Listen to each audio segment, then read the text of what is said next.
Hello बच्चों। बच्चों, अब हम स्टार्ट करने वाले हैं हमारी क्लास ट्वेल्थ का हम टॉपिक स्टार्ट करने वाले हैं। ट्वेल्थ क्लास आज से हम स्टार्ट करेंगे, ठीक है बेटा। और जैसा कि टॉपिक लिख रखा है, मैंने चार्ज लिख रखा है, ठीक है। इसका मतलब हम चार्ज को और डिटेल से पढ़ेंगे, क्योंकि देखो 11th क्लास जो थी वो पूरी की पूरी मैकेनिक्स थी, पूरी पूरी मैकेनिक्स थी। उसके अंदर आपने न्यूटन्स लॉ, आपने वर्क, आपने mechanical property fluid, mechanical property solid, oxidation wave सब पढ़ रखा है। मतलब वहां पर सारा का सारा जो था मैकेनिकल एम से रिलेटेड सारा का सारा कॉन्सेप्ट था। बट अब हम जो स्टडी कर रहे हैं, अब हम जो पढ़ेंगे, अब हम सारा स्टार्ट करेंगे चार्ज से लेकर। तो अगर हम चार्ज से कोई चीज स्टडी करने वाले हैं तो पहले हम चार्ज को समझ तो ले, क्योंकि यहाँ पर पूरा ट्वेल्थ में आपको फिजिक्स के अंदर चार्ज, चार्ज से होने वाली सारे फिनोमिना, फिर उससे करंट, इलेक्ट्रिसिटी, फिर मॉडर्न फिजिक्स के अंदर सेमीकंडक्टर के अंदर सब कुछ आपको यहाँ चार्ज चार्ज करंट वगैरह से ही डील करना है। तो उस ये डील करने से पहले, हम स्टार्ट करने से पहले कुछ काम तो कर ले, कि मतलब हम ये देख ले कि है क्या ये। तो बेटा देखिए, चार्ज जैसा कि हम जानते हैं, चार्ज को आज बेटा, आज इंट्रोडक्शन में पूरा समझाऊंगा चार्ज क्या होता है। जैसा कि हम जानते हैं, चार्ज देखो बेटा दो तरीके का होता है, पॉजिटिव होता है, एक नेगेटिव होता है, ठीक है। अब चार्ज पॉजिटिव और नेगेटिव दोनों होता है, ठीक है। वो क्यों होता है वो भी मैं समझाऊंगा कि ये पॉजिटिव क्यों है, नेगेटिव क्यों है, ये भी बात मैं आपको बताने वाला हूं। बट समझिए पहले, देखिए मैं बताने आ रहा हूं कि ट्वेल्थ में आपको पढ़ना क्या, पूरे ट्वेल्थ में क्या पढ़ना है। तो देखो, जैसे चार्ज है, अब ये चार्ज है, तो चार्ज की स्टेट के बारे में बात करते हैं। State of charge, state of charge. तो बेटा चार्ज जो है वो फर्स्ट स्टेट वो रेस्ट में रहेगा, सेकंड स्टेट वो मोशन में रहेगा। चार्ज जो होता है पॉजिटिव और नेगेटिव, या तो वो रुका हुआ होगा या तो भाग रहा होगा। लेकिन अब वो जब रुका हुआ होगा तो क्या होगा, भाग रहा होगा तो क्या होगा, हमको ये सब डील करना है। तो जैसे कि मैं समझाता हूं, देखो चार्ज अगर रेस्ट पे है, ये रहा सर जी चार्ज, क्या सर जी, ये है चार्ज। और अगर ये रेस्ट पे है और अगर ये रुका हुआ है तो क्या कर रहा होगा, देखो चार्ज के रुके हुए होने से इसके चारों तरफ डिफरेंट डिफरेंट काइंड की, कुछ डिफरेंट डिफरेंट काइंड की चीजें हो रही होती हैं। नेचर के अंदर कुछ अलग अलग फिनोमिना हो रहे होते हैं। जैसे कि क्या क्या, एक आध फिनोमिना के नाम बता दो। लाइटनिंग, लाइटनिंग है ना, ये एक बहुत इंपॉर्टेंट फिनोमिना, जो चैप्टर स्टार्ट होगा उसके साथ ही हम पढ़ते चले आएंगे।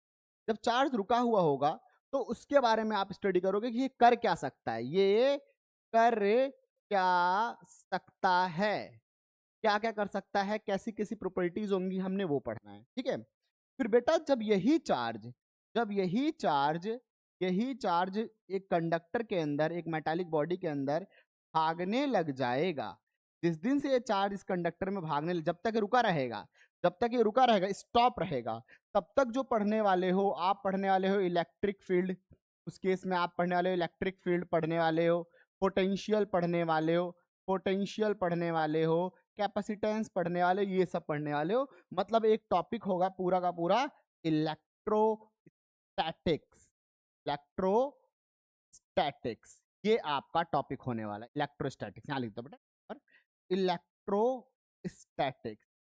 तो बेटा आप इलेक्ट्रोस्टैटिक्स पढ़ने वाले हो। Electro sense to be charge, और static word is sense to be stop.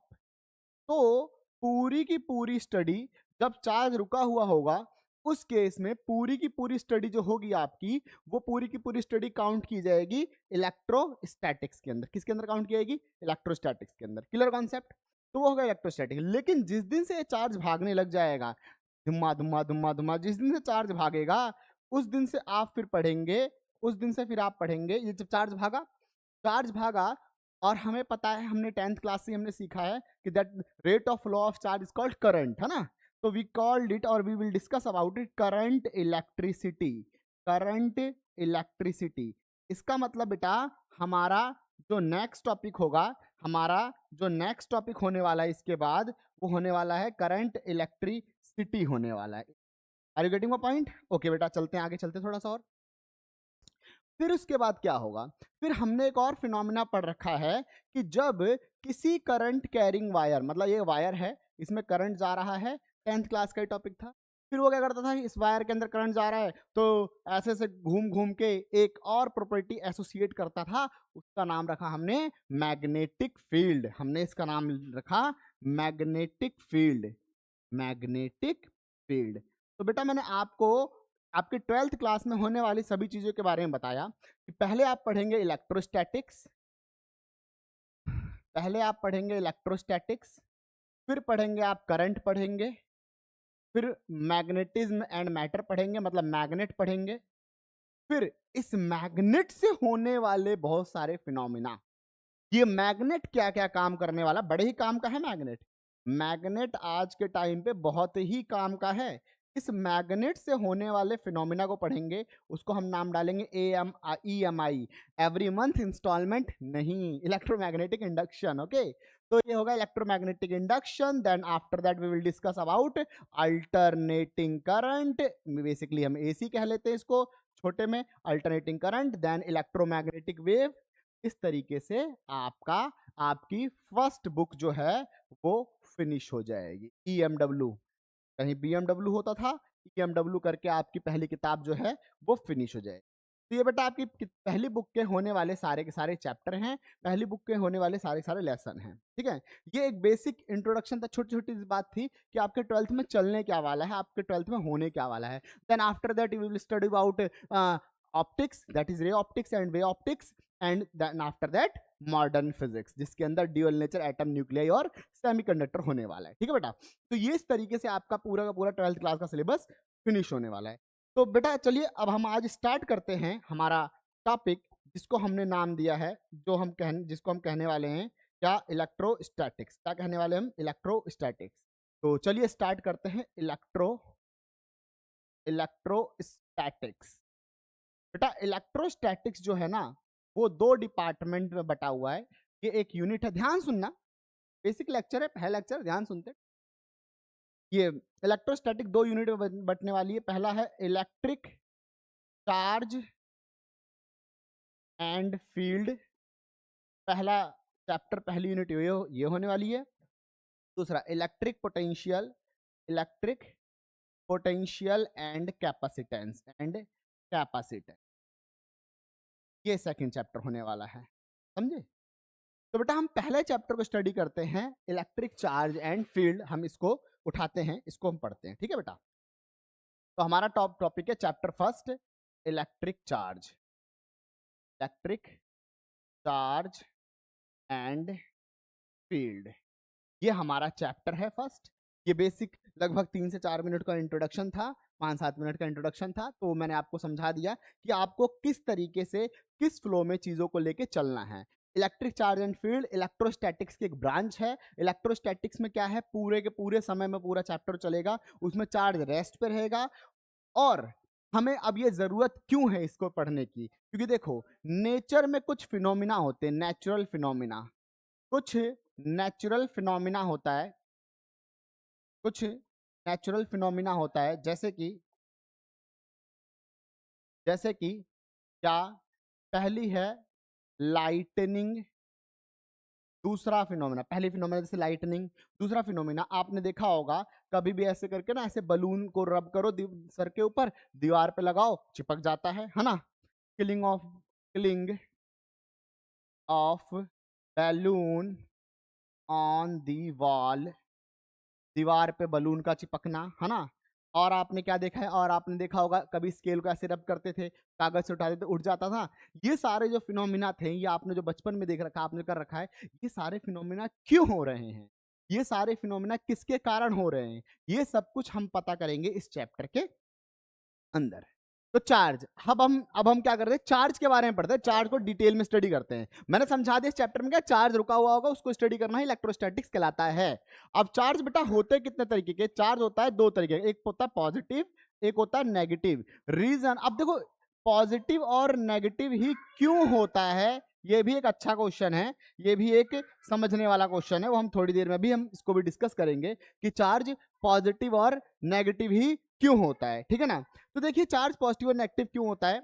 अच्छा, चार्ज आता है कैसे, हाउ चार्ज डेवलप, चार्ज किसी बॉडी पर कैसे आएगा, कैसे, देखो उसके 2-3 तरीके होते हैं, एक होता है रबिंग, कंडक्शन और इंडक्शन और 2 तरीके होते हैं, उसमें थोड़ी देर में जाएंगे अभी हम।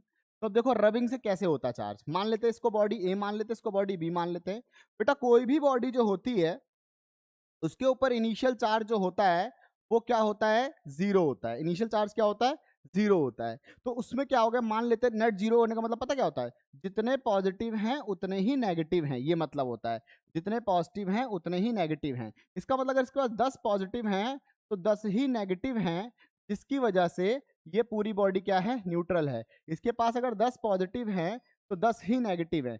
अब देखो बेटा क्या होगा कि जैसे मान लो मैंने इन दोनों को रब किया, इन दोनों को रब किया, तो यहां से 5 इलेक्ट्रॉन यहां चले गए। तो इस पे टोटल इलेक्ट्रॉन कितने हो गए, इस पे टोटल हो गए 15 इलेक्ट्रॉन। और प्रोटॉन कितने हो गए, इस पे प्लस 10 प्रोटॉन है। तो नेट चार्ज क्या आ गया, -5 का चार्ज आया। मेरी बात समझ में आ रही है। इस पे क्या हुआ, इससे 5 इलेक्ट्रॉन गए थे ना, तो उसकी वजह से क्या हुआ कि 5 इलेक्ट्रॉन मतलब 5 नेगेटिव और 10 पॉजिटिव। तो नेट क्या रह गया, नेट +5 रह गया।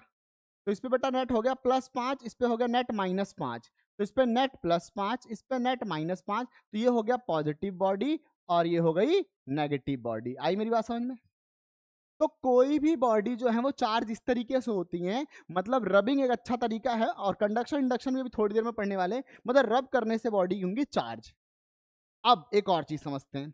अब चार्ज इस पे पॉजिटिव क्यों है, इस पे नेगेटिव क्यों है, ये एक और इंपॉर्टेंट कॉन्सेप्ट है कि चार्ज को हमने पॉजिटिव और नेगेटिव ही क्यों कहा।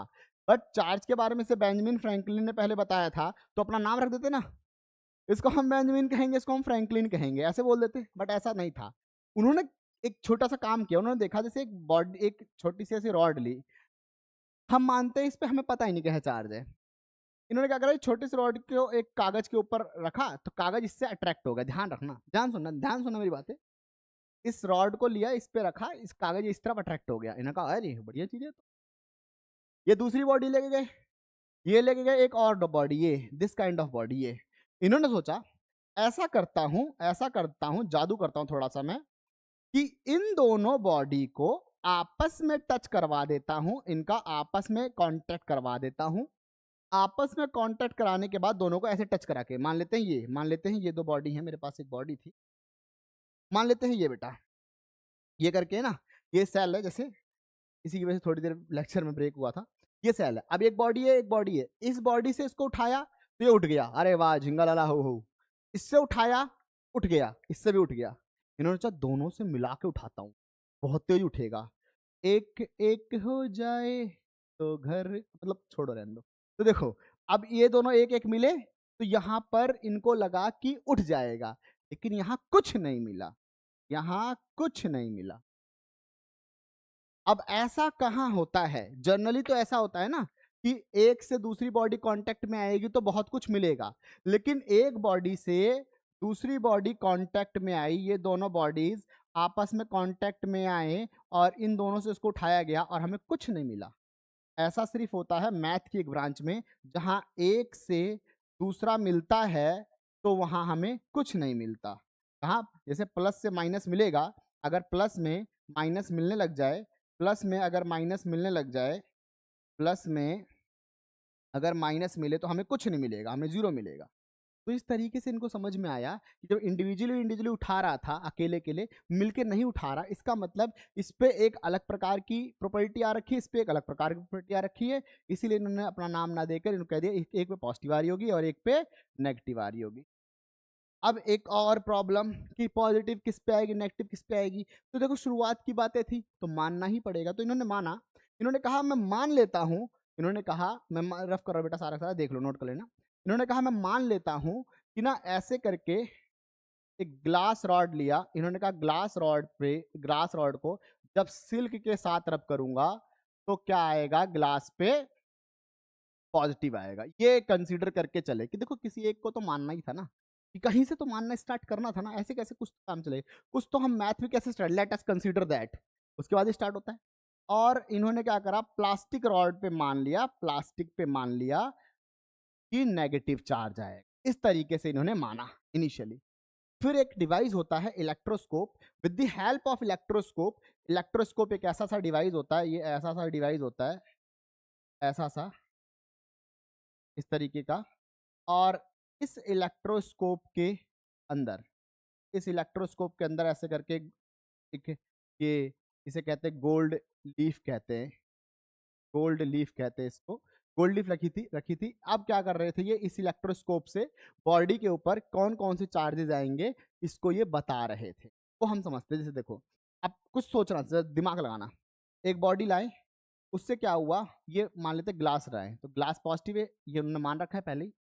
तो इससे क्या हुआ, इससे ना ये एक्सपेंड हुआ, ये थोड़ा सा क्या हुआ, एक्सपेंड हुआ। ये एक्सपेंड होकर ऐसे चला गया, ऐसे करके पूरे में पॉजिटिव पॉजिटिव आ गया, इसका मतलब ये एक्सपेंड हो गया ऐसे। फिर उन्होंने क्या करा, अच्छा ऐसा करता हूँ, फिर इन्होंने सोचा ऐसा करता हूँ, अब एक दूसरी बॉडी लाता हूँ। अब एक दूसरी बॉडी लेकर आए इस तरीके से, उसके ऊपर हमें चार्ज नहीं पता क्या था, मान लेते उस पर हमें पता ही नहीं क्या चार्ज था। बट जब वो बॉडी आई, बॉडी को लेकर आए, तो इन्होंने देखा जो लीफ थी, वो लीफ कुछ इस तरीके से और ऊपर की ओर भाग गई, इस तरीके से और ऊपर भाग गई। तो सिंपल सी बात है, इसका मतलब दूसरी बॉडी आई है, उसके ऊपर भी क्या चार्ज है, उसके ऊपर भी पॉजिटिव चार्ज है। यही तो मैं समझूंगा, यही मैं समझूंगा ना। ठीक है, ओके चलो। फिर ये क्या करते हैं, फिर एक ना और बॉडी लाते हैं, एक और body, different kind of body लाते हैं। कलर से इसे इंडिकेट करता हूँ। तो एक और डिफरेंट बॉडी लाए, ऐसे करके बॉडी लाए।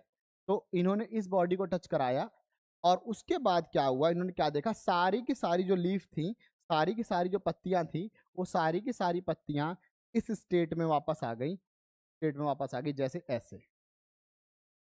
जब वो पहले सारी सारी एक्सपेंड हो चुकी थी और हमें क्लियर था कि ये पॉजिटिव पॉजिटिव है, अगर ये सारी इनिशियल स्टेट में वापस आ रही हैं, तो इसका मतलब ये कैसा है कि नहीं। इस तरीके से इन्होंने एक सीरीज क्रिएट करी।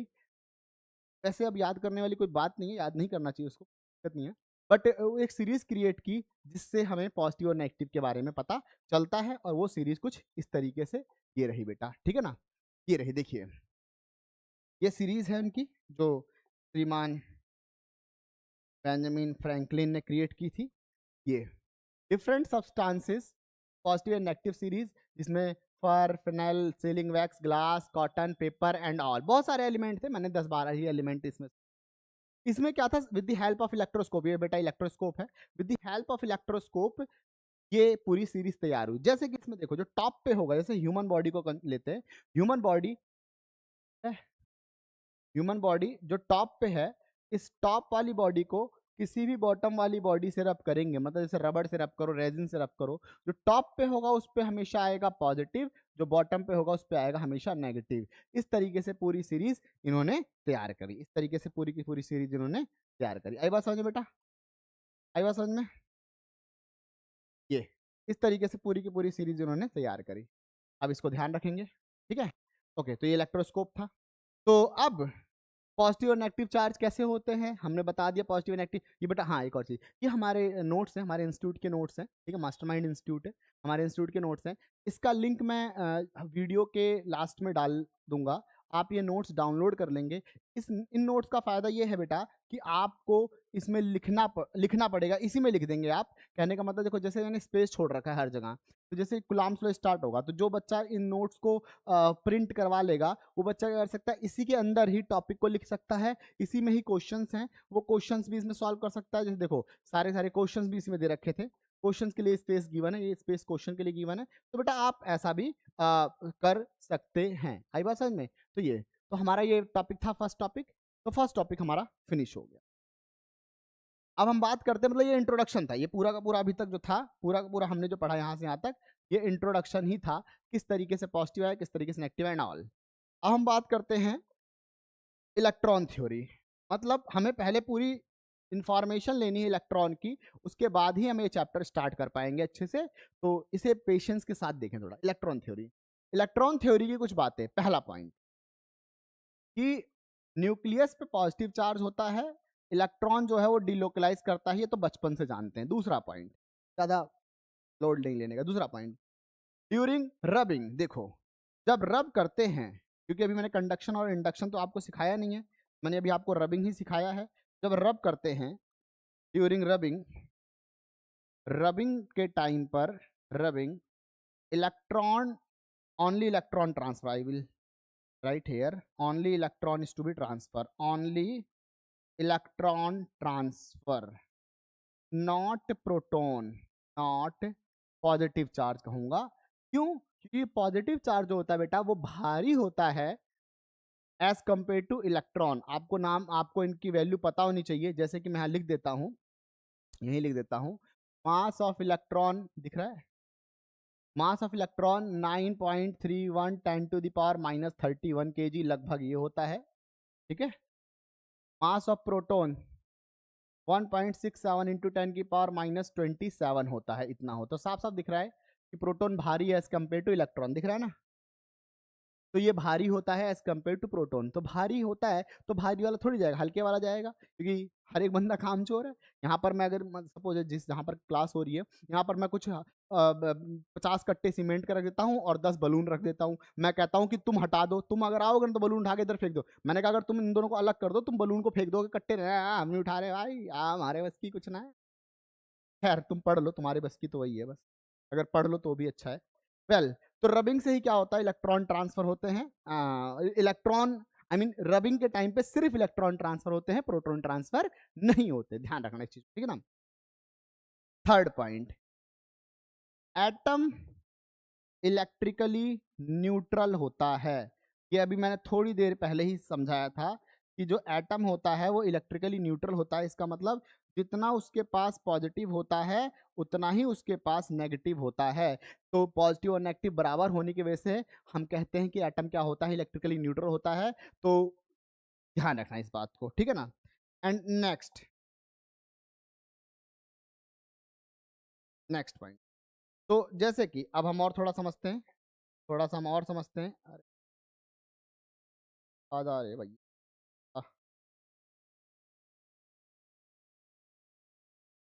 तो अब थोड़ा सा हम और समझते हैं इलेक्ट्रॉन थ्योरी के बारे में, इलेक्ट्रॉन कॉन्सेप्ट थोड़ा और समझते हैं। देखो, इलेक्ट्रॉन जो होता है उसके पास दो प्रॉपर्टी होती हैं, कौन कौन सी। ये इलेक्ट्रॉन है, ये फोर्थ प्रॉपर्टी हो सकती है, ये इलेक्ट्रॉन है। इलेक्ट्रॉन के पास मास भी होता है और इलेक्ट्रॉन के पास चार्ज भी होता है। अब मैं अगर आपसे कहूं कि सर जी ये लो एक सिक्का लो, इसके पास हेड है पीछे टेल है, मैंने कहा लो भैया काट देते हैं, हेड मैं रख लेता हूँ, टेल तुम रख लो, जाओ दुकान से चीजें खरीद के ले आओ। लेकिन तुम अगर जाओगे दुकान वाला पकड़ के मारेगा बहुत ज्यादा, हाँ, दुकान वाला बहुत मारेगा पकड़ के। ऐसा क्यों, ऐसा काहे, ऐसा इसलिए क्योंकि उसका कोई भी मतलब, कोई भी आप समझ कहते हैं ना, मतलब इसका कोई भी वो कीमत बची ही नहीं। तो उसी तरीके से इलेक्ट्रॉन के पास मास होता है और चार्ज होता है, और हम इसे सेपरेट नहीं कर सकते, ये सेपरेट नहीं हो सकता। It means when electron transfer, बेटा सोना नहीं, when electron transfer then charge also transfer, charge mass also transfer, when electron transfer then mass mass also transfer. Electron transfer होता सर जी, मास भी ट्रांसफर होगा। इसका मतलब वी कैन से दैट कि charge करने से, दोबारा हम कह सकते हैं कि चार्ज करने से बॉडी के मास पर भी इफेक्ट पड़ता है। आई बात समझ में, चार्ज करने से बॉडी के मास पे इफेक्ट पड़ता है, ये बात ध्यान रखना। घुट्टी बना के पी लो बेटा, समझे। तो ये इलेक्ट्रॉन थ्योरी थी, ये इलेक्ट्रॉन का कॉन्सेप्ट था, ध्यान रखना है। ओके, चलिए बेटा अब इस टॉपिक पे आई मीन कुछ क्वेश्चन है इसके, अब हम वो कुछ क्वेश्चन देखते हैं। कुछ क्वेश्चन आपकी टीवी स्क्रीन पे इस तरीके से हैं।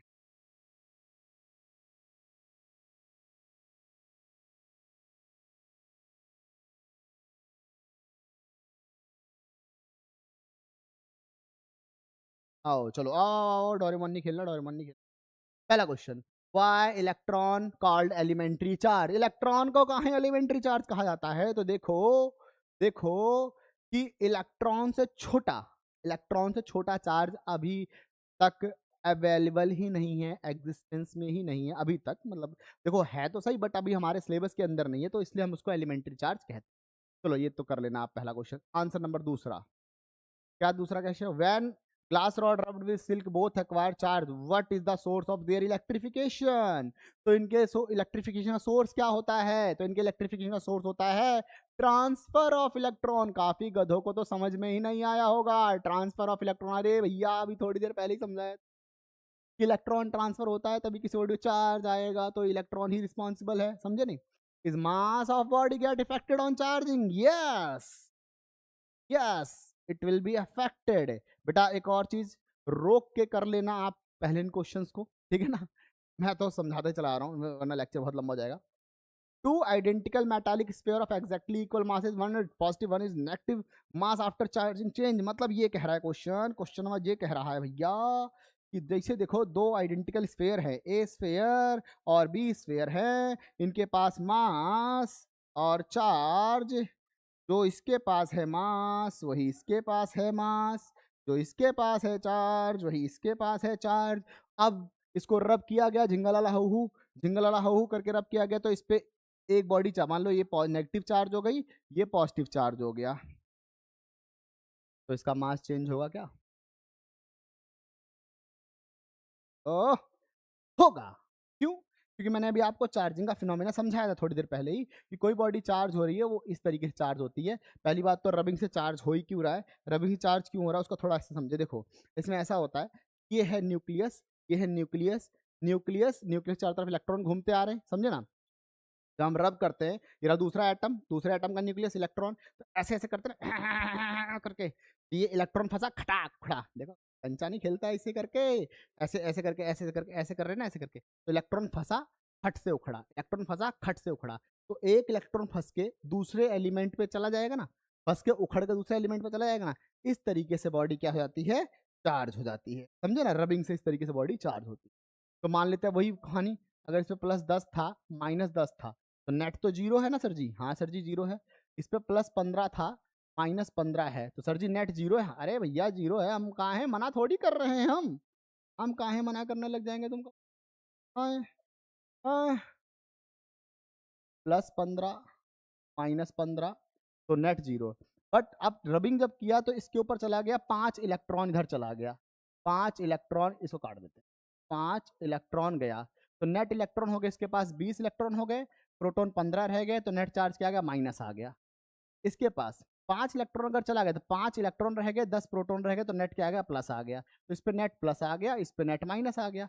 इस तरीके से तो बॉडी चार्ज होती है। तो अब जब प्लस माइनस गया है, इलेक्ट्रॉन गया है, तो इलेक्ट्रॉन चार्ज लेके तो जाएगा ना भैया, तो इलेक्ट्रॉन गया तो चार्ज लेके गया, तो मास भी चेंज होगा, ध्यान रखेंगे। अरे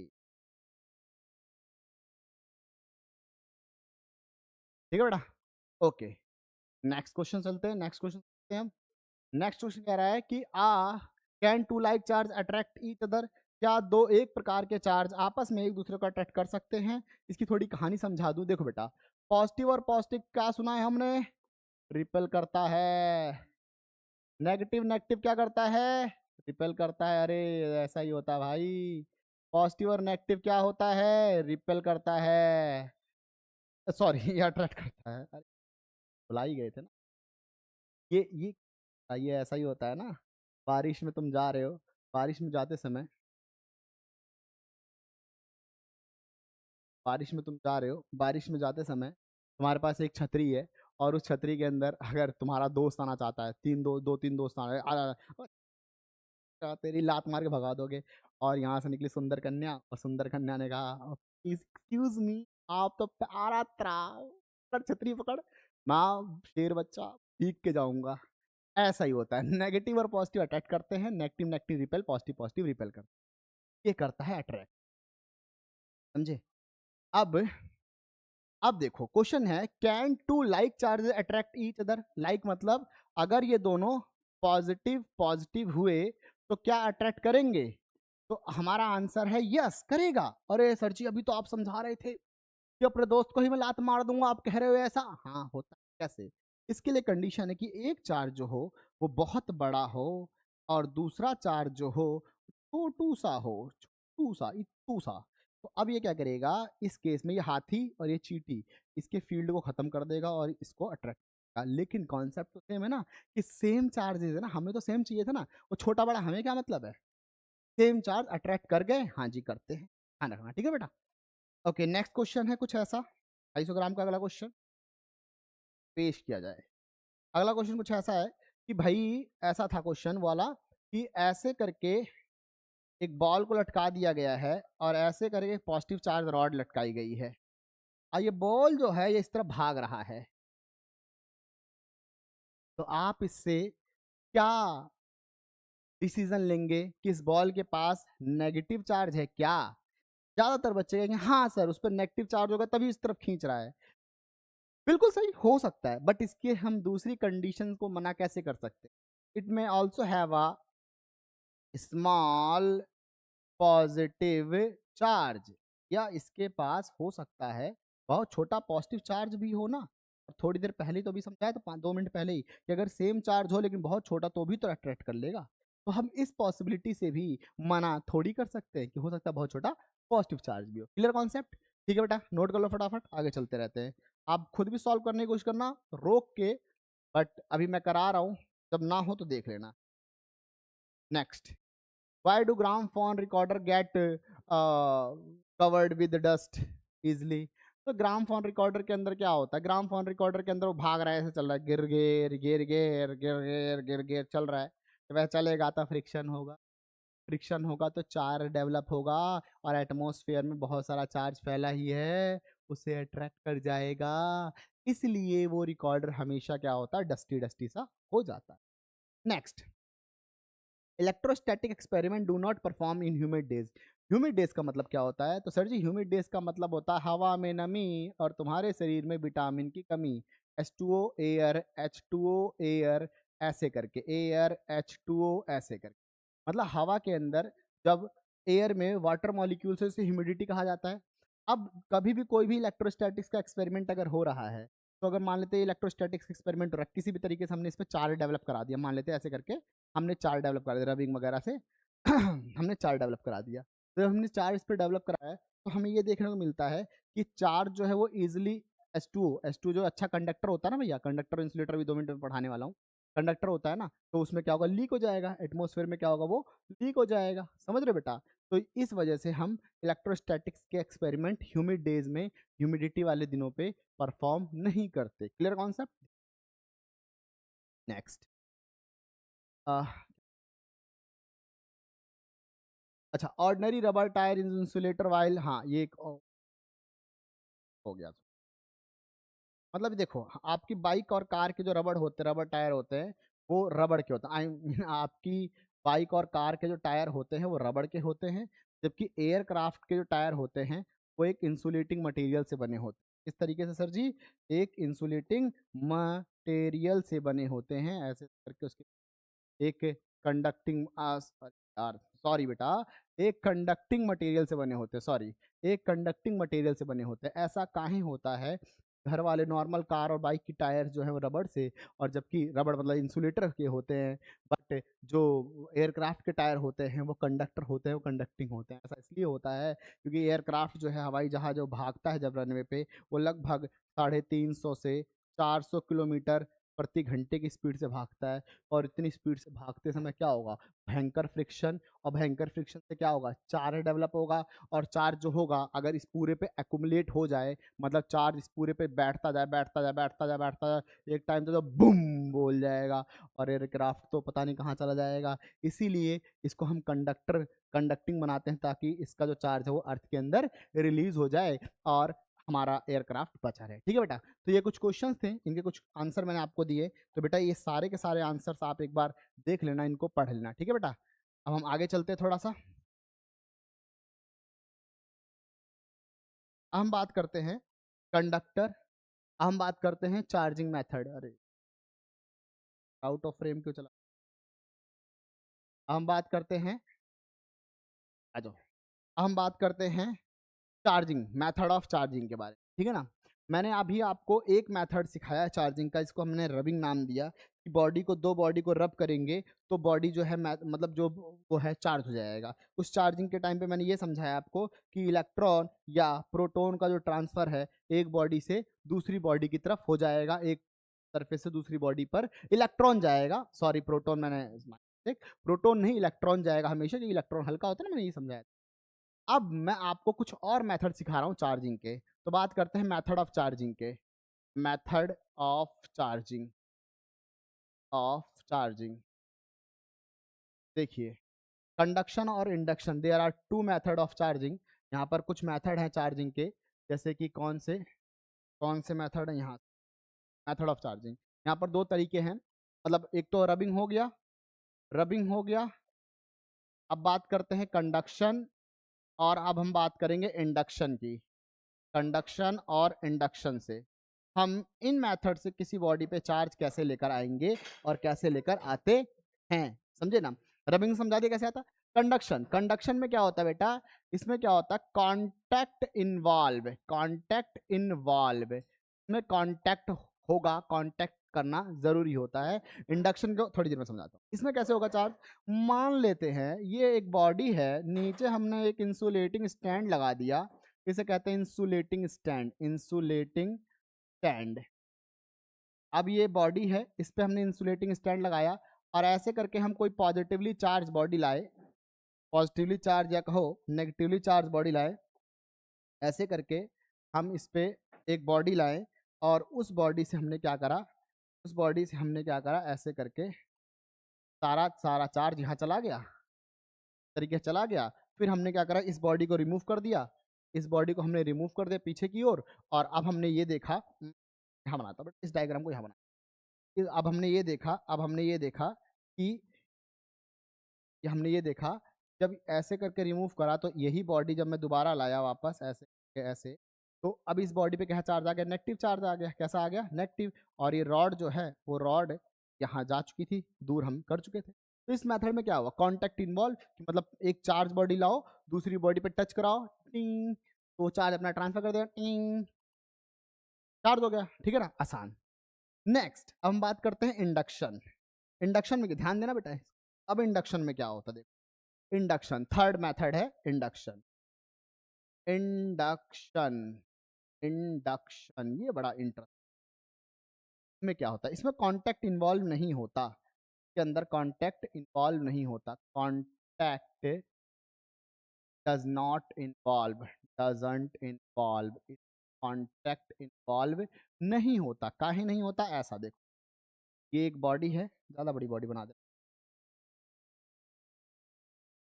ये एक बॉडी है ऐसे करके, ये ऐसे करके।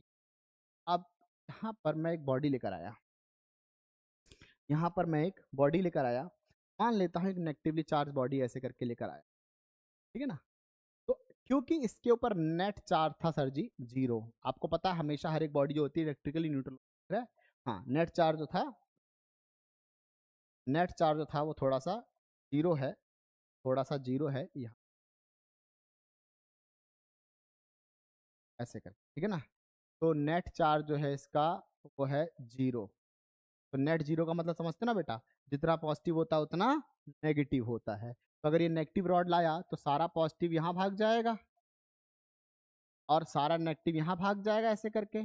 और मैंने क्या किया, मैंने इसके ऊपर एक अर्थ कर दिया ऐसे करके, अर्थ कर दिया, अर्थिंग कर दी इसकी। तो सारा इलेक्ट्रॉनवा जो है ऐसे करके, इलेक्ट्रॉन जो है क्योंकि चार्ज है ना, सारा का सारा इलेक्ट्रॉन क्या हुआ ऐसे करके नीचे भाग गया। और इस बॉडी से जब यहाँ सारा इलेक्ट्रॉन निकल गया तो इस बॉडी पे क्या चार्ज बचा, इस बॉडी पे सिर्फ एक प्रकार का चार्ज बचा, और वो चार्ज कौन सा है, सिर्फ और सिर्फ बेटा पॉजिटिव। कौन चार्ज है, पॉजिटिव। ठीक ठीक ठीक ठीक ठीक, ओके, चलो चलो चलते चलते चलते, ओके। तो अब देखो, अब मैं दूसरी बॉडी लेता हूँ ऐसे करके, ये एक बॉडी ले ली, ध्यान देना, ऐसे करके। और अब की बार मैं लाया पॉजिटिव चार्ज रॉड, कार से पॉजिटिव चार्ज में रॉड लाया। जब पॉजिटिव चार्ज रॉड लाया, अब ये वही कहानी है कि नेट चार्ज तो यहाँ भी जीरो है, नेट चार्ज तो सर जी यहाँ भी जीरो है ना, नेट चार्ज जीरो है, तो फिर वही होगा, अगर पॉजिटिव लाऊं सारा नेगेटिव यहाँ भाग जाएगा ऐसे करके, और सारा पॉजिटिव जो है वो यहाँ भाग जाएगा, क्योंकि अगर नेट जीरो है तो इसको अट्रैक्ट करेगा, उसको रिपेल करेगा, भाग जाएगा। फिर क्या करूँगा, फिर मैं इसको अर्थ कर दूंगा ऐसे करके, अर्थिंग से ऐसे कनेक्ट कर दूंगा इसको, अर्थिंग से ऐसे करके। जब मैं इसको ऐसे अर्थिंग से कनेक्ट कर दूंगा तो मुझे क्या देखने को मिलता है, तो मुझे देखने को मिलता है, क्या देखने को मिलेगा बेटा, बच्चे कहते हैं सर जी प्रोटॉन भाग जाएगा, नहीं भागेगा, प्रोटॉन नहीं भागेगा, क्योंकि कौन भागता है, हमेशा इलेक्ट्रॉन भागता है। तो प्रोटॉनवा नीचे कैसे आएगा, वो नहीं आएगा नीचे। अब क्या करना पड़ेगा, अब अर्थ से यहां से इलेक्ट्रॉन जाएगा ऐसे करके, यहां पर इलेक्ट्रॉन जाएगा, 5 प्रोटॉन डेवलप हुए थे ना, 5 इलेक्ट्रॉन जाएगा और इसको नलीफाई करवा देगा और झिंगलाला हु करवा देगा इस पे। और जब ये खत्म हो जाएगा सारा का सारा, ये खत्म हो जाएगा तो इसके कैसा बचा, देखो अगर यहाँ गया ये इलेक्ट्रॉन गया ऐसे करके, तो इलेक्ट्रॉन इसको न्यूलिफाई करा देगा, न्यूट्रल कर देगा इस वाली चार्ज को खत्म कर देगा, तो क्या बचा, सिर्फ नेगेटिव चार्ज बचा। तो बेटा इस तरीके से जो बॉडी चार्ज होती हैं उनको हम कहते हैं induction, that is conduction and induction. इस तरीके से हमने बॉडी चार्ज किया, बॉडी को हमने चार्ज करना सीखा और आपको सीखा, ठीक है ना। ये रहा कंडक्टर, अच्छा कहाँ गया, चार्जिंग, रबिंग, चार्जिंग कॉन्टैक्ट, और पूछे पीछे वाले में होगा कंडक्शन। अच्छा एक और चीज, कंडक्टर क्या होता है, इंसुलेटर क्या होता है, क्योंकि मैंने थोड़ी देर पहले कंडक्टर और इंसुलेटर बता ही दिया था, तो कंडक्टर और इंसुलेटर के बारे में इतना डिस्कस नहीं कर पाया, क्योंकि आपको पता है कंडक्टर क्या होता है, जो इजीली इलेक्ट्रिसिटी कंडक्ट करे वो कंडक्टर होता है, और इंसुलेटर क्या होता है, जो इलेक्ट्रिसिटी कंडक्ट ना करने से चार्ज को कंडक्ट ना कराए उसे इंसुलेटर कहा जाता है। आई बात समझ में बेटा, तो ये कंडक्टर था, ये इंसुलेटर हो गया। चार्जिंग, रबिंग, रबिंग से हमें पता है कैसे चार्ज होता है, कॉन्टैक्ट से हमें पता मतलब चार्जिंग बाय कंडक्शन, ये हमने समझा दिया आपको। नेक्स्ट नेक्स्ट नेक्स्ट का टॉपिक है बेटा, अच्छा देखो बेटा यहाँ पर मैंने पूरा पूरा क्लियर कर दिया इसको, यहाँ देखो तो पूरा पूरा समझाया तो यही था। सम अबॉइड और ट्रांसफर, ये रहा चार्जिंग बाय कॉन्टैक्ट, कॉन्टैक्ट कराया पॉजिटिव चार्ज आ गया, इसको मैं दूर लेके चला गया, इसमें पॉजिटिव चार्ज, क्लियर बेटा। चार्जिंग बाय इंडक्शन, इंडक्शन क्या करा, ये देखो नेगेटिव चार्ज रॉड लाया, दिख रहा है इसमें, नोट्स के प्रिंट निकलवा लेना बेटा, साफ साफ दिखेगा मे भी। चार्जिंग नेगेटिव चार्ज रॉड लाया, यहाँ पर सारा नेगेटिव हो गया पॉजिटिव हो गया, मैंने आपको समझा दिया पूरा। तो ये लिख रखा है negative charge close but not touch, touch नहीं कर, छोटा दिख रहा है। ओके हम बात करते हैं प्रॉपर्टीज ऑफ चार्ज के बारे में, चार्ज की प्रॉपर्टी के बारे में हम बात करते हैं। देखो बेटा चार्ज के पास तीन तरीके की प्रॉपर्टी होती है, चार्ज की प्रॉपर्टी के बारे में हम डिस्कशन कर लेते हैं, क्लियर। तो hashtag properties of charge, charge की प्रॉपर्टी के बारे में हम डिस्कस कर लेते हैं। चार्ज की प्रॉपर्टी, चार्ज की प्रॉपर्टी, ठीक है ना। तो चार्ज की प्रॉपर्टी क्या होती है, चार्ज की बेसिकली तीन प्रॉपर्टी होती हैं। पहला additive nature, additive nature, additive nature, charge के पास एडिटिव नेचर होता है। कैसा होता है एडिटिव नेचर सर जी, एडिटिव नेचर होता है ऐसा, +4 +6 +8 ऐसे करके, +6 कितना हो गया, 6 4 10 और 8 18, मतलब चार्ज जो है वो सिंपल मैथमेटिकल एल्जेब्रिक रूल से ऐड हो जाता है, ठीक है ना। It follow algebraic law of addition, simple mathematical law से ऐड हो जाता है। आई बात समझ में, ठीक है। सेकंड प्रॉपर्टी, मतलब अरे मैं समझा दिया, और कोई दिक्कत है क्या इसमें, अरे भैया करके, +4 +3 +2 कितना चार्ज इस पे, 4 3 7 8 9, 9 कूलाम, कितना चार्ज है, 9 कूलाम। कूलाम क्या तो सर जी ऐसा यूनिट होती है चार्ज की, भी थोड़ी देर में। Second second concept, quantization of charge और कंजर्वेशन ऑफ चार्ज, ठीक है ना। क्वांटाइजेशन समझते हैं, बड़ा ही quantization of charge, quantization charge मतलब आप पहले एक चीज समझ लेना सर जी ध्यान से, आ, अब तो अब तो शायद क्या, अब तो है ही नहीं। हम जब छोटे थे तो हमारे टाइम पे 50 पैसे चलते थे और 25 पैसे चलते थे, 50 पैसे 25 पैसे। मम्मी से कहता था मम्मी मम्मी 50 पैसा दे दो, 50 पैसे की 4 एलपल्लीबे मिलती थी उस टाइम। तो मम्मी 50 पैसे दे दो, एलपल्लीबे खानी है, मम्मी जोर से भन्नाटेदार चाटा देती थी। आज के टाइम पे आप डायरेक्ट मांगते मम्मी 10 रुपए दे दो, 15 रुपए दे दो। आज के टाइम पे जो पैसे वाला हिसाब किताब है ही नहीं, 10 पैसा दे दो, 50 पैसा दे दो, 25 पैसा दे दो। 25 पैसे की छोटी छोटी ना वो मिलते थे, ब्लैक ब्लैक सा चूर्ण होता है, वो चूर्ण 25 पैसे का, ठीक है ना। आज के टाइम पे नहीं होता ऐसा, आपने मतलब वो टाइम देखा ही नहीं, मैं ये कहना चाहता हूँ। तो देखिए बेटा क्वांटाइजेशन ऑफ चार्ज क्या होता है, क्वांटाइजेशन ऑफ चार्ज यही कहता है कि ना अगर कोई भी चार्ज है, मतलब इलेक्ट्रॉन है, समझ रहे हो ना, तो एक बॉडी से दूसरे बॉडी पर जब जाएगा तो पूरा एक इलेक्ट्रॉन जाएगा, ध्यान रखना। कभी भी 2.5 इलेक्ट्रॉन नहीं जाएगा, कभी भी 1.4 इलेक्ट्रॉन नहीं जाएगा, कभी भी 1.5 इलेक्ट्रॉन नहीं जाएगा, मतलब कभी भी 1.5 इलेक्ट्रॉन नहीं जाएगा, 1.4 इलेक्ट्रॉन नहीं जाएगा, ऐसा कभी नहीं जाता। मतलब एक बॉडी से दूसरी बॉडी पे अगर कभी भी ट्रांसफर होता है तो पूरा का पूरा 1 इलेक्ट्रॉन ट्रांसफर होता है। ये बात ध्यान रखेंगे बात, ठीक है, वेरी गुड। दूसरी चीज, अब जैसे मान लो इस बॉडी पे टोटल कितना चार्ज है, 1 2 3 4 5 6 7 8 9 और 10, मान लेते 10 इलेक्ट्रॉन है इस बॉडी पर, तो मैं पूछता टोटल चार्ज कितना है। सर जी हमें पता है एक इलेक्ट्रॉन पे होता, बहुत ध्यान सुनना बेटा, एक इलेक्ट्रॉन पे चार्ज होता है 1.6 इंटू 10⁻⁻19 कुलाम, ये होता है एक इलेक्ट्रॉन पे चार्ज, एक इलेक्ट्रॉन की पावर इतनी होती है। मतलब अब इस बॉडी को मैंने 10 इलेक्ट्रॉन दिए, मैंने कहा टोटल चार्ज, तो इस पर अगर मेरे को टोटल चार्ज निकालना है ना बेटा, तो कैसे निकलेगा, क्यू नेट, टोटल चार्ज कैसे निकलेगा, एक इलेक्ट्रॉन पे मेरे को चार्ज पता है 1.6 इंटू 10⁻⁻19 कुलाम, एक इलेक्ट्रॉन पे चार्ज है, और कितना इलेक्ट्रॉन इस बॉडी के पास, इस बॉडी के पास टोटल 10 इलेक्ट्रॉन, एक 10 को मल्टीप्लाई कर दूंगा, समझे ना। तो ये कहता है total charge, total charge on an object will be equal to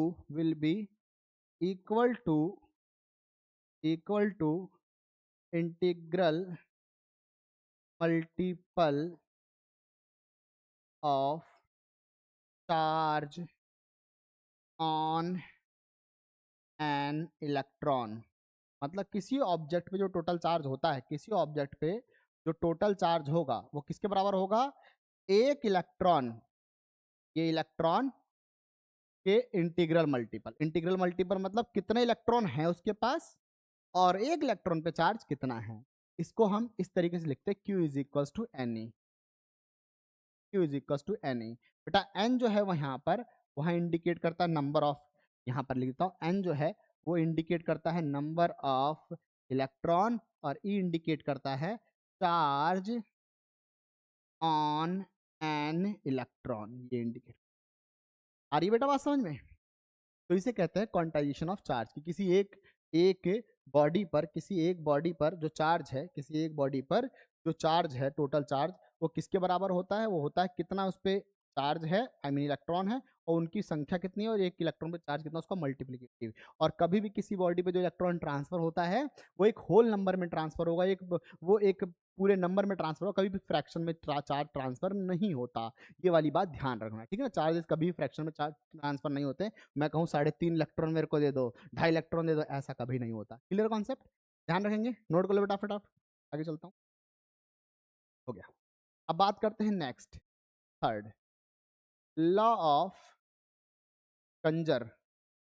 conservation of charge, law of conservation of charge. Sir ji law of conservation of charge क्या कहता है, तो law of conservation of charge कहता है, क्या कहता है कुछ, ये कहता है देखो कोई एक आइसोलेटेड सिस्टम, देखो law of conservation of energy क्या है, law of conservation of energy है ना कि total energy of universe remains conserve, energy can not be created neither be destroyed, only it can change one form to another form. मतलब अगर इस पूरे universe को, आई मीन इसको एक पूरा एक यूनिवर्स मान लो इस गोले को, तो एक की एनर्जी दूसरे में सिर्फ जाएगी, लेकिन है तो वो उस यूनिवर्स का हिस्सा, मतलब पूरे यूनिवर्स में जो एनर्जी है वो लगातार एक जैसा ही रहेगा। सिमिलरली चार्ज भी यही रूल और यही लॉ फॉलो करता है कि अगर एक आइसोलेटेड सिस्टम है, ऐसे करके एक आइसोलेटेड सिस्टम है, करके ये सिस्टम है, इस सिस्टम के पास जो टोटल चार्जेस हैं, मान लेते हैं ऐसे करके +4 कुलाम, +6 कुलाम और -3 कुलाम, ऐसे करके चार्जेस। अब मैंने इसमें कुछ नहीं देना, इससे मैंने कुछ नहीं लेना, एक एक सिस्टम, इसको मैंने झुंगा लाला हु किया, तो ये सिस्टम कुछ ऐसा, यही सिस्टम कुछ ऐसा बन गया, ऐसे करके 1 2 3 और 4, ठीक है ना, ये कुछ ऐसा बन गया। इससे आ गया +100 कुलाम आ गया, इससे आ गया +200 कुलाम आ गया, इससे आ गया -50 कुलाम आ गया। पे क्या आएगा, आप इस पर थोड़ा दिमाग लगाना बेटा, मैं बताता हूँ, वीडियो रोक के दिमाग लगाना। मैंने कहा कि पहले सिस्टम पे इनिशियल कंडीशन भी ये चार्ज था, फिर मैंने इसका जिंगल वाला हु किया, फाइनल कंडीशन पे चार्ज इस पे इतना आ गया, तो इस पे कितना है, ये मेरा क्वेश्चन है। तो देखो पहले टोटल चार्ज कितना था, 4 6 10 और -3। तो हमको पता है एडिटिव नेचर फॉलो करता है। तो 4 6 10, 10 में से 3 गया +7, कितना चार्ज था पहले, +7 कूलम, +7 कूलम था। मतलब इस आइसोलेटेड सिस्टम पे लास्ट में भी यही रहना चाहिए, यही होना चाहिए। तो ये कितना है +2, ये 300 हो गया, 300 में से 50 गया तो कितना बचा, 250, कितना बचा 250। लेकिन बेटा होना कितना चाहिए इसके पास, +7 होना चाहिए, कितना होना चाहिए +7। इसका मतलब अगर इसके पास -243 आ जाएगा चार्ज, कितना बेटा, -243 अगर चार्ज इसके पास आ जाएगा, ऐसे ऐसे करके -243, इन तीनों का 250 हो गया। तो -243 जब करेंगे तो कितना आएगा, +7 हो जाएगा, कितना +7। तो देखो अभी भी कितना है इस बॉडी में, +7 चार्ज है, +7 कूलम चार्ज है। तो इसे कहते हैं लॉ ऑफ कंजर्वेशन चार्ज। मतलब आइसोलेटेड सिस्टम पे आप ना तो चार्ज देंगे ना चार्ज लेंगे, आपने कुछ नहीं करना। तो टोटल चार्ज जो होता है सिस्टम पे हमेशा कंजर्व रहता है, हमेशा एक जैसा ही रहता है। वो भले 10-20 डिपार्टमेंट टूट जाएगा, लेकिन जो टोटल चार्ज होता है, टोटल समीशन रहेगा, वो हमेशा सेम रहेगा। तो देखो पहले भी 7 था और अंत में भी 7 ही है, ठीक है ना। तो इसे कहते हैं law of conservation of charge. तो ये कहते हैं in an isolated system, in an isolated system charge remains conserved,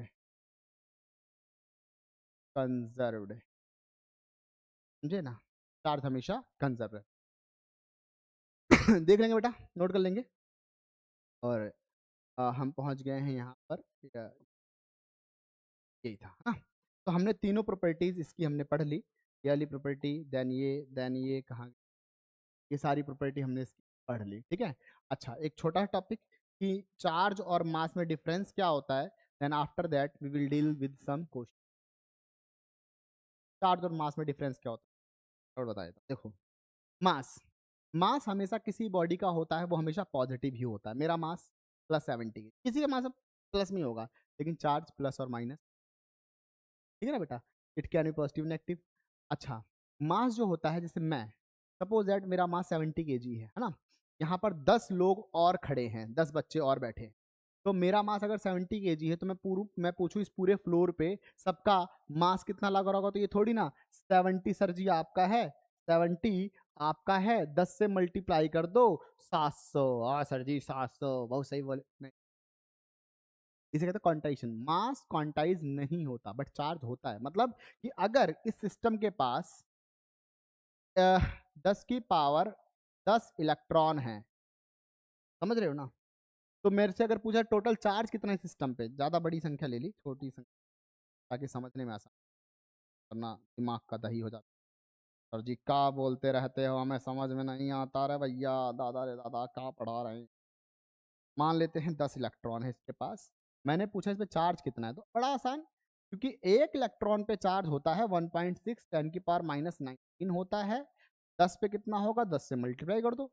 तो चार्ज जो है वो लॉ ऑफ क्वांटाइजेशन फॉलो करता है, लॉ ऑफ क्वांटाइजेशन फॉलो करता है, मास नहीं करता, समझे ना। हाँ चार्ज जो है, चार्ज जो कितनी वेलोसिटी से, देखो चार्ज की वेलोसिटी, मतलब चार्ज के भागने पर की वेलोसिटी से चार्ज के वैल्यू के ऊपर कोई फर्क नहीं पड़ता। दोबारा, चार्ज के भागने से चार्ज की वैल्यू पे कोई फर्क नहीं पड़ता, लेकिन अगर मास भागेगा, मास की वेलोसिटी, मास को बहुत तेज भगा देंगे तो उसके मास पे फर्क पड़ जाता है। मतलब ऑब्जेक्ट को बहुत तेज भगाएंगे तो उसके मास, मतलब वेलोसिटी के साथ मास चेंज हो सकता है, लेकिन वेलोसिटी के साथ चार्ज चेंज नहीं होता, ध्यान रखेंगे इस बात का। हाँ टू चार्जेस, दो चार्ज आपस में, जैसे मान लेते प्लस और प्लस है, तो ये रिपल्सिव फोर्स लगाएंगे, रिपल्सिव फोर्स लगाएंगे।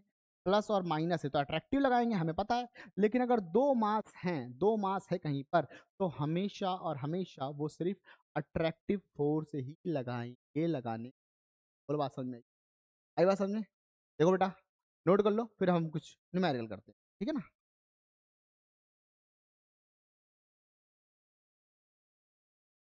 चलिए चलिए अब हम स्टार्ट करते हैं कुछ न्यूमेरिकल। तो क्वांटाइजेशन क्या कहा था मैंने, क्वांटाइजेशन कहा था Q is equals to N E, और law of conservation of charge तो मैंने आपको समझा ही दिया था, दिमाग के अंदर इसको स्टोर करके, ठीक है बेटा। तो कुछ क्वेश्चन ये रहे, पहला क्वेश्चन कैलकुलेट आसान से क्वेश्चन से स्टार्ट करते हैं। Calculate number of electron in 1 coulomb of charge. बेटा तब आप इसे कैलकुलेट करें। अब पानी पी के।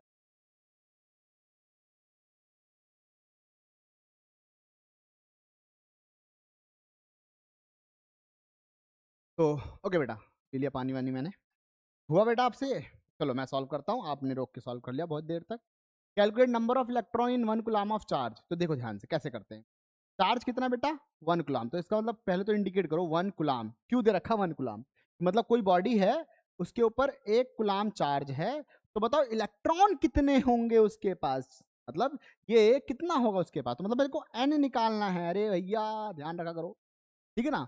अच्छा तो हमको पता Q is equals to N ही होता है कि चार्ज कितना उसके पास, चार्ज है 1 कूलम और n मैंने निकालना है, और E चार्ज ऑन इलेक्ट्रॉन मेरे को पता है 1.6 इंटू 10 की पावर माइनस 19 ये होता है। तो n के लिए इधर आ जाएगा, ये पूरी वैल्यू इधर आएगी, 1 अपॉन में 1.6 इंटू 10 की पावर माइनस 19 यहाँ चला जाएगा। बेटा फिर इसे सॉल्व करेंगे तो लगभग लगभग आंसर आएगा 6 into 10 to the power 6 into 10 to the power 18 लगभग आंसर आता है, ठीक है।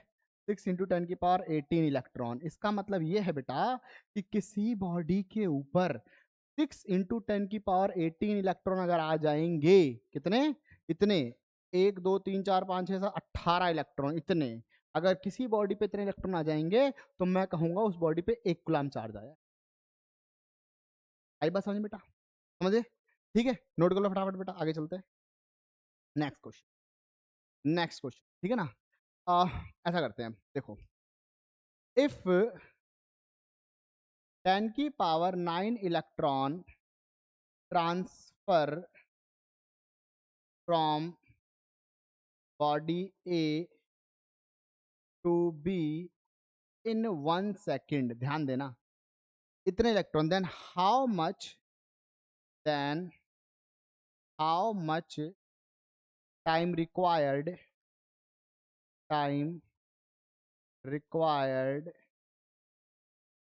To become charge on body B 1 coulomb. मतलब ये कोई दो बॉडी है ए और बी, ए है ये बी है, यहाँ से 10 की पावर 9 इलेक्ट्रॉन 1 सेकंड में जा रहे हैं। ध्यान देना बेटा, ध्यान देना, बहुत ध्यान से ध्यान।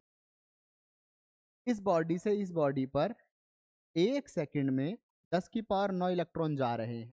तो मैं ये जानना चाहता हूं कि ये बॉडी के पास 1 कूलम चार्ज कितनी देर में आ जाएगा, कितने समय। ध्यान रखना, इससे पहले वाला क्वेश्चन मैं जानबूझ के कराया था ताकि ये क्लियर हो जाए। अब मैं चाहता हूं इस बॉडी पे 1 कूलम चार्ज आए, तो इसका मतलब ये है कि इस बॉडी पे लगभग 6 इंटू 10 की पावर 18 इलेक्ट्रॉन आने चाहिए। बेटा लिंक करो पिछले क्वेश्चन, नोट आप देख लेना, रोक के कर लेना, एक बार देख लो, ठीक है। देखो बेटा, बी बॉडी पर 1 कूलम चार्ज आ जाए, तो बी बॉडी पे 1 कूलम चार्ज कब आएगा? जब बी बॉडी पे कितने इलेक्ट्रॉन आ जाएंगे, तो बी बॉडी पे इतने इलेक्ट्रॉन आ जाएंगे, यहाँ से इतने इलेक्ट्रॉन ट्रांसफर होके जब बी बॉडी पे आ जाएंगे तो 1 कूलम चार्ज आ जाएगा। 1 सेकंड के अंदर कितने इलेक्ट्रॉन आ रहे हैं? 1 सेकंड के अंदर इतने इलेक्ट्रॉन आ रहे हैं, ठीक। अब ध्यान से देखिए, 1 सेकंड में 10 की पावर 9 इलेक्ट्रॉन गए, ठीक है, 10 की पावर 9। तो मेरा क्वेश्चन ये है कि 1 इलेक्ट्रॉन कितनी देर में आया होगा। अगर मुझे ये पता चल जाए कि 1 इलेक्ट्रॉन आने में, 1 इलेक्ट्रॉन यहाँ से यहाँ आने में कितना समय लेगा, मुझे कितने इलेक्ट्रॉन चाहिए, इलेक्ट्रॉन चाहिए, मैं उससे मल्टीप्लाई कर दूंगा, आसान, वही तो चाहिए। तो 1 सेकंड के अंदर इतने इलेक्ट्रॉन गए, तो 1 इलेक्ट्रॉन ने कितना समय लिया, तो उसके लिए क्या करूंगा मैं, अब उसके लिए 1 अपॉन में 10 की पावर 9 से डिवाइड कर दूंगा। तो 1 electron time taken by 1 electron, एक इलेक्ट्रॉन की वजह से कितना टाइम लिया गया, 10 की पावर -9 सेकेंड। ध्यान से कैसे जंप करके ऊपर जाएगा ना इतना, एक इलेक्ट्रॉन एक यहाँ से यहाँ जाने में 10 की पावर -9 सेकेंड ले रहा है, कितना 10 की पावर माइनस। अब क्वेश्चन ये है कितने इलेक्ट्रॉन जाने चाहिए, इतने इलेक्ट्रॉन जाने चाहिए, time taken by this much electron.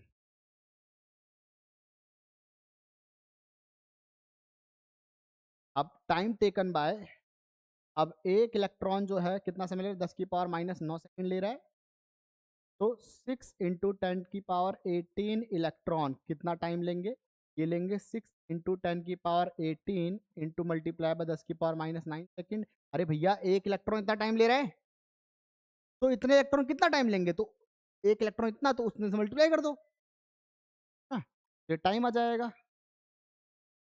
तो ये हो गया 6 इंटू 10 की पावर 9 सेकेंड। बेटा अगर इसको थोड़ा ध्यान दूं, कितना टाइम आ गया, 6, 1 2 3 4 5 6 7 8 9, अरे तो बजा टाइम आ गया। इसका मतलब सिर्फ हम सेकंड में नहीं कन्वर्ट, सिर्फ सेकंड में नहीं रह सकते, इसको अब हम मंथ में या ईयर में कन्वर्ट करते हैं या डे में कन्वर्ट करते हैं। तो देखते हैं ये सेकंड हो गया, सेकंड हो गया। अब एक ईयर में कैलकुलेट करते हैं, 365 डे होते हैं, एक दिन में 24 घंटे होते हैं, एक घंटे में 60 मिनट 60 सेकेंड, ऐसे करके होता है। यही डेटा होता है ना, यही डेटा होता है। एक साल में कितने सेकंड होते हैं, 365 दिन एक साल में, एक में 24 घंटे 60 मिनट और 60 सेकंड, तो इसका मतलब एक साल में इतने सेकंड होते हैं, एक साल में इतने सेकंड होते हैं। इसका मतलब अगर इतने सेकंड से मैं इसको डिवाइड कर दूं, इतने सेकंड से मैं इसको डिवाइड कर दूं, 365 इंटू में 24 इंटू में 60 इंटू में 60, इससे डिवाइड कर दो इस सेकंड से, तो ईयर में बदल जाएगा। जब कटेगा ना बेटा, तो लगभग लगभग आंसर आता है 2। कितना टाइम लगेगा बेटा ए बॉडी से बी बॉडी पे कितने इतने चार्ज जाने के लिए, लगभग 200 साल लगेंगे। 200 साल में इस बॉडी से इस बॉडी पर कितने इलेक्ट्रॉन, 6 इंटू 10 की पावर 18 इलेक्ट्रॉन ट्रांसफर हो पाएंगे, तब इस पर एक कूलम्ब चार्ज डेवलप होगा। ध्यान रखेंगे बेटा, ठीक है ना, नोट करो फटाफट, आगे चलते हैं।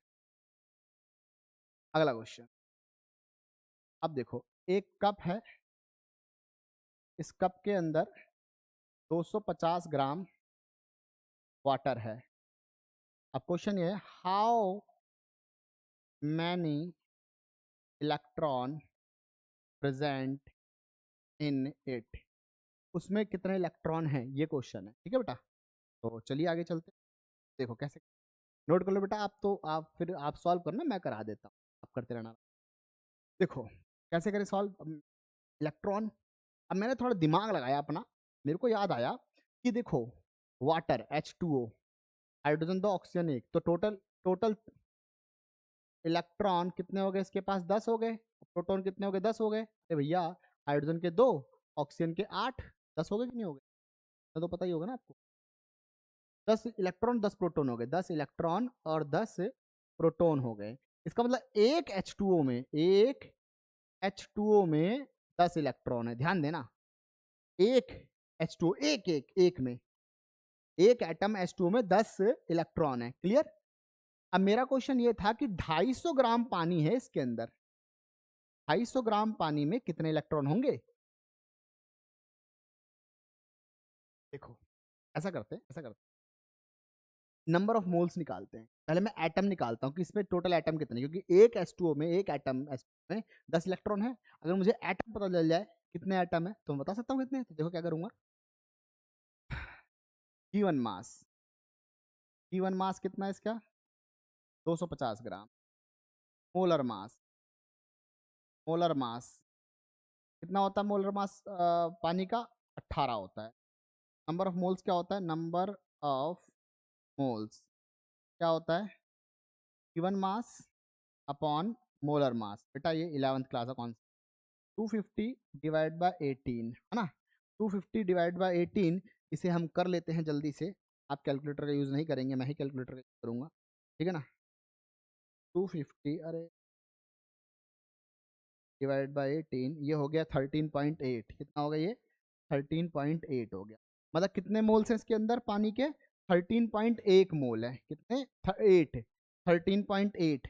अब बेटा 13.8 में एटम्स देख लेते हैं, number of atom, number of atoms in 13.8 मोल।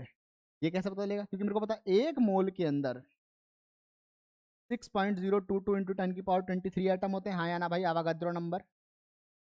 तो 13.8 के अंदर कितने होंगे? 6.022 इंटू 10⁻23। बोलो हाँ या ना? अरे भैया, एक मोल के अंदर इतने एटम होते हैं, 13.8 मोल के अंदर कितने होंगे? 6.022 इंटू 10⁻23 होंगे। तो अगर इसको मल्टीप्लाई करूंगा, अगर इसको मैं मल्टीप्लाई करूंगा 13.8 मल्टीप्लाइड बाय 6.0, 6.2 ही लेता हूँ, 85.56 इंटू 10⁻23 एटम हो गए।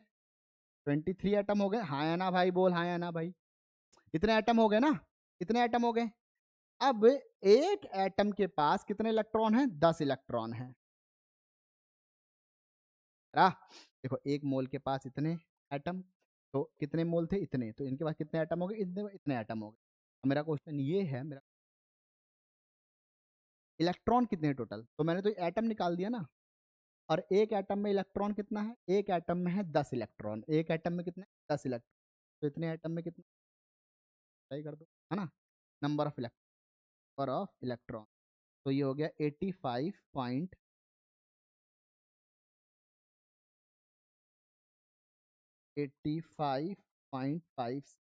इंटू 10⁻24। मैंने क्या करा? 10 से मल्टीप्लाई कर। तो 10 से मल्टीप्लाई कर दूंगा तो 10⁻20 आएगा ना? देखो बेटा, समझ में आया कि नहीं आया? कोई डाउट रहे तो कमेंट्स में पूछना, कमेंट्स में आंसर दे दूंगा आपको। ठीक है बेटा, नोट कर लो फटाफट, फिर आगे चलते हैं। ये हो गया। ठीक है, अब कुछ क्वेश्चंस हैं, देखते हैं आपसे होंगे कि नहीं। एक ये क्वेश्चन बेटा, ये क्वेश्चन है प्रीवियस ईयर में पूछा गया क्वेश्चन है। प्रीवियस ईयर में पूछा क्वेश्चन ये रहा।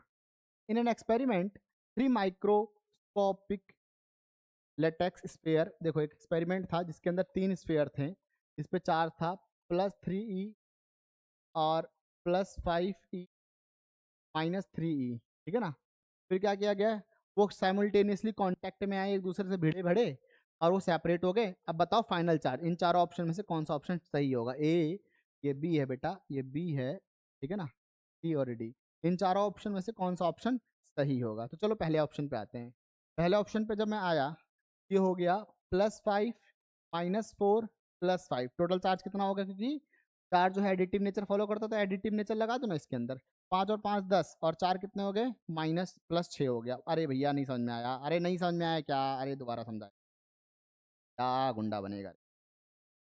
पहला देखो, कितना चार्ज है? +5e +5e -4e +5e, ऐसे करके चार्ज है, समझे ना?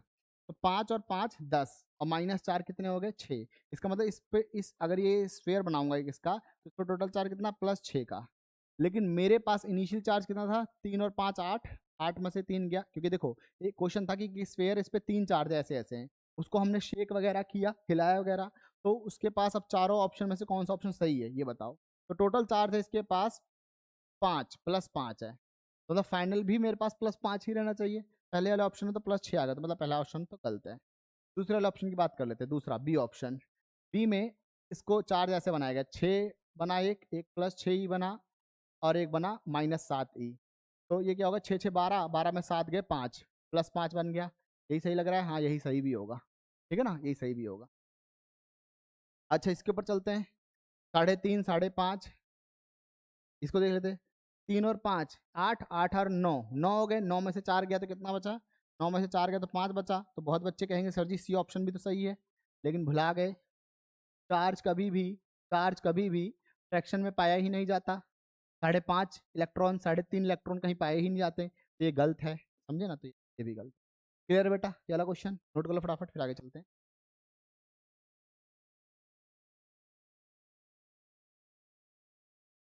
Okay, next question. An object has charge 1 coulomb and gain इतना इलेक्ट्रॉन। ध्यान देना, ये ऑब्जेक्ट है, इसके पास चार्ज 1 कूलम है, ठीक है ना? वो कितने इलेक्ट्रॉन गेन कर रहा है? वो 5 × 10⁻18 इलेक्ट्रॉन गेन कर रहा है। कितने इलेक्ट्रॉन गेन कर रहा है? अब उसके पास पूछा गया द नेट चार्ज। अब नेट चार्ज बताओ क्या होगा? आसान है ना? तो पहले ये देख लेते हैं कि जब इतने इलेक्ट्रॉन आएंगे तो बॉडी पे कितना चार्ज लेकर आएंगे। जब इतने इलेक्ट्रॉन आएंगे तो नेट चार्ज कितना लाएंगे, है ना। तो चार्ज कितना लाएंगे, क्यू एन इंटू ई। क्वांटाइजेशन का कॉन्सेप्ट ये होता है, कितने इलेक्ट्रॉन आ रहे हैं, इतने आ रहे हैं, 5 × 10⁻18 इलेक्ट्रॉन आ रहे हैं, और एक इलेक्ट्रॉन अपने पास 1.6 × 10⁻⁻, तो हम चार्ज लिए रहता है। 6 5 जा 80 करीब होता है, 8 हो गया, इंटू 10⁻⁻1 हो गया। नहीं समझे, 18 में से ये जाएगा तो -1 ही आएगा, और ये हो जाएगा 8। अच्छा, इसको थोड़ा सॉल्व करूँगा, 0.8 होगा, कितना हो गया, 0.8 हो गया। नहीं समझे, 0.8 हो गया। कैलकुलेट कर,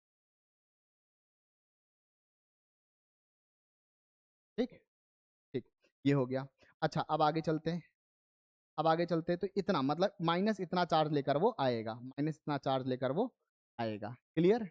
अब आगे चलेंगे। अच्छा, पहले से कितना चार्ज था उसमें, +1 था, +1 था, पहले से चार्ज कितना था, +1 था, और वो लाख कितना रहा, -8, 0.8, 0.8 लेकर आ रहा है। हाँ, 1.0 +1.0 पहले था, और 0.8 लेकर आ रहा है, तो कितना बचा, +2.0 बचा कि नहीं बचा, +0.0। क्यों, आओ, 1 गुलाम था उसके पास पहले से, 10 का मानते हैं। इलेक्ट्रॉन आया तो 0.8 माइनस का लेकर आया, लास्ट के 0.20 इतना। ये वाला ऑप्शन करेक्ट ऑप्शन।